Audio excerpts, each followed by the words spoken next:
Hello बच्चों, मैं आपकी टीचर श्वेता कुछ बोर्ड एग्ज़ाम के टिप्स एंड ट्रिक्स लेकर के आई हूँ। तो दिसंबर एंड चल रहा है और बोर्ड एग्ज़ाम बिल्कुल आने वाले हैं।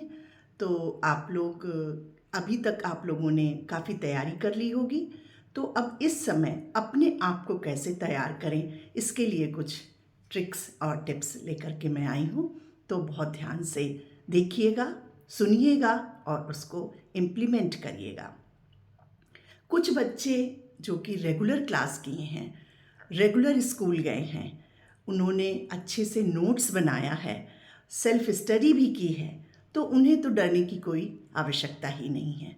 उनको बस अपने ऊपर भरोसा करिए और अच्छे से अपने का विल पावर स्ट्रॉन्ग करिए और एग्ज़ाम की तैयारी करिए। लेकिन बहुत ओवर कॉन्फिडेंट भी नहीं होना है बेटा, क्योंकि इसमें भी बच्चे अपना आपा खो देते हैं कि मुझे तो सब आता है और उसमें फिर अच्छे से एग्ज़ाम नहीं दे पाते हैं। अपने ऊपर भरोसा ज़रूर रखिए। इस समय आपको बस एक्सरसाइज के जो क्वेश्चंस हैं उसका अभ्यास करिए। जितना ज़्यादा कर सकते हैं उतना करिए। लिख करके आंसर्स को लिख करके उसको याद करने की कोशिश करिए।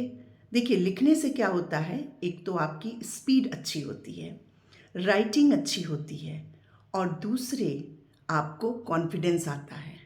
आपने पढ़ लिया, आपको लगा आपने याद भी कर लिया, लेकिन जब आप लिखने जाते हैं तो 50% आप लिख पाते हैं। और इस तरह जब आप लिख लिख के प्रैक्टिस करेंगे तो आप बहुत हद तक उस हद तक पहुंच जाएंगे जहां तक आप सोच सकते हैं। और हमेशा अपने उद्देश्य को ऊपर रखिए। जितना अच्छा एम होगा उतना अच्छा रिजल्ट होगा और उतनी ही मेहनत भी करनी पड़ेगी। सबसे पहले चिंतन, मनन और स्मरण तीनों का अभ्यास करें। जो चीज़ आप पढ़ते हैं उसको पहले एक क्वेश्चन जैसे आपने पढ़ा, घूमते फिरते टहलते थोड़ा उसको सोचिए, चिंतन करिए, उसको मनन करिए, स्मरण करिए और तब आप देखिए वो प्रश्न आपका बहुत अच्छे से तैयार हो जाएगा। कुछ की वर्ड्स होते हैं हर चैप्टर में, उन्हें अलग से लिख करके उसको याद करने की, समझने की कोशिश करिए। छोटे छोटे नोट्स बना करके अपने स्टडी टेबल के सामने जो आपको कुछ टफ लग रहे हैं उन पॉइंट्स को स्टडी टेबल के सामने लिख करके रख दीजिए, जिससे आपका ध्यान बार बार वहाँ पर जाए और वो चीज़ें एकदम से आपके दिमाग में छा जाएं, बिल्कुल से अच्छी तरह से आ जाएं, उसको आप भूल ना पाएं। तो इस तरह से आप कर सकते हैं। एक बहुत अच्छा तरीका है कॉन्सेप्ट मैपिंग का, उसको मैं बता दूंगी वीडियो में, अगले वीडियो में। कॉन्सेप्ट मैपिंग जो होती है बहुत अच्छा तरीका है किसी चैप्टर को अच्छी तरह से शॉर्ट में तैयार करने का। तो उस तरह से आप पढ़िए कॉन्सेप्ट मैपिंग का यूज़ करके। ग्रुप डिस्कशन, बच्चों ग्रुप डिस्कशन बहुत इम्पॉर्टेंट है।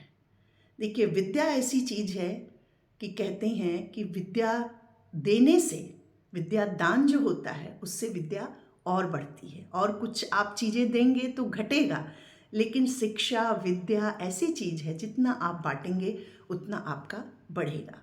तो ग्रुप डिस्कशन में आप अपने फ्रेंड्स को पॉइंट्स बांट लीजिए चैप्टर के कि तुम ये पढ़ो, तुम ये पढ़ो, तुम ये पढ़ो, और आपस में ग्रुप डिस्कशन ज़रूर करिए। इससे बिल्कुल कॉन्सेप्ट आपका क्लियर हो जाएगा। सबसे इम्पॉर्टेंट बात कभी नहीं भूलना, सोशल मीडिया से दूर रहने की कोशिश करो। सोशल मीडिया एक बहुत ही बड़ा डिस्ट्रैक्शन है बच्चों की पढ़ाई में, तो इसलिए आप इसको जितना दूर आ सकते हैं उतना दूर इससे रहिए। बहुत ज़रूरी अगर कोई चीज़ है तो फ़ोन पे बात कर लिया, या कुछ आपको सर्च करना है गूगल से तो चलो कर लिया, और वो टाइम लिमिट रखिए कि मैं इतने देर ही ये चीज़ देखूँगा।